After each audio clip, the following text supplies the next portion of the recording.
across the entire National Football League, there is no greater time of the year for players, coaches, staff than training camp, where many questions are answered and off-season training comes to life. Today, our sports team had a front row seat to all of the camp action, of course, in the Twin Cities at the Performance Center. Joining us now live, our Alexis Bass. How's it going out there in the heat, Alexis? Well, Laura, I know that you said that we had a front row seat to this Vikings training camp today, but I like to say we had the hot seat. You said it earlier, it was a sizzler, it's a scorcher out here, but hey, anything to be back with the Minnesota Vikings today. We spoke to new defensive coordinator Brian Flores, who spoke to us, who we'll talk about later in the show. But first, let's get to the talk of the town surrounding the news with the Vikings rookie and wide receiver Jordan Addison, who spoke to the media for the very first time today regarding his speeding incident this past week.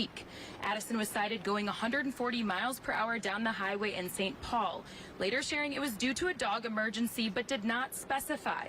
With that behind him in camp in front of him, Addison told the media today that he suffered in May during rookie camp, that he'd be 100% today, and he said he was feeling just that. With veteran wide receiver Adam Thielen gone, the first-round USC product has been projected to compete for Minnesota's #2 or #3 receiver spot, alongside KJ Osborne and, of course, offensive MVP Justin Jefferson. Addison said within this transition, and specifically this past week, he's received a lot of support both on and off the field from players and coaches. I like to keep our conversation that we had internal, but, you know, they was definitely disappointed, upset, but they also showed a lot of support. I acknowledge that I used poor judgment and I made a really poor decision that I would definitely learn from, and I'll make sure that it won't happen again. Right now, I'm just trying to make sure that I'm in a good headspace to keep working and keep getting better at my craft.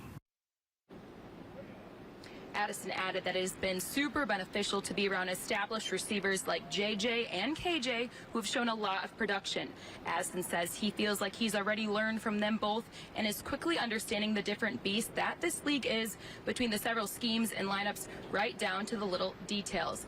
And Laura, I can tell you that Vikings fans are eager to see what this first-round product, the production he'll bring onto the field. Of course, he'll be able to show that for the first time come Game 1, August 10th, out in Seattle when they open up preseason.